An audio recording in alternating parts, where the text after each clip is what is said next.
Hey guys, Rachel Fox with the Sunny Day Fund. I wanted to share with you a conversation that I had with a prospect this week. It was a mid-market employer in the food and beverage industry, and I said, what kind of financial resources do you have available for all these people that work for you? Because they have a lot of people, they have a lot of employees. And they said, we have a 401k, an aggressively matched 401k.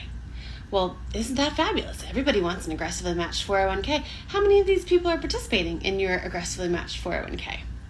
Maybe like 35, maybe 40%. Okay. So we've got maybe a third of the people, a little bit more than a third of people are participating in the 401k. And all these people are not. The majority of our workforce is not engaged in the savings process, right? Because we know if people are not saving through their paycheck, they're likely not effectively saving on a consistent basis. We've tried to engage these people, right? We've tried to say, don't leave free money on the table. You should invest in the 401k. You need to protect your future. People say, I like the idea of retirement savings, but it's really hard for me to think about locking money away for 30 years when I don't have access to it. Do you have anything else, like things that I could tap into regularly, like a short-term savings option and a long-term savings option? No, just the long-term. Okay. And these people have been watching what's been going on over here because these people are participating in retirement savings, which is great. We want everybody to do that. The employees have been putting money in. The employer is putting money in. There's now money in this pool called the 401k. But it doesn't take much for something to happen to this person that needs money that they don't have. And they're like, I need some extra money. Where am I going to go? Literally, the only pool of money that's available for them is the 401k.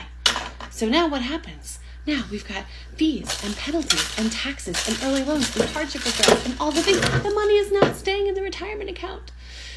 So I said to them, hey, what's your next move on the financial side? Like, what do you want to do? What's your next initiative that you're going to put money into for budgeting? You know what they said? We're going to increase our match on the 401k. We're going to put more in the leaky bucket. Doesn't that sound like a great idea? How about this? How about we have a whole separate pool of money available?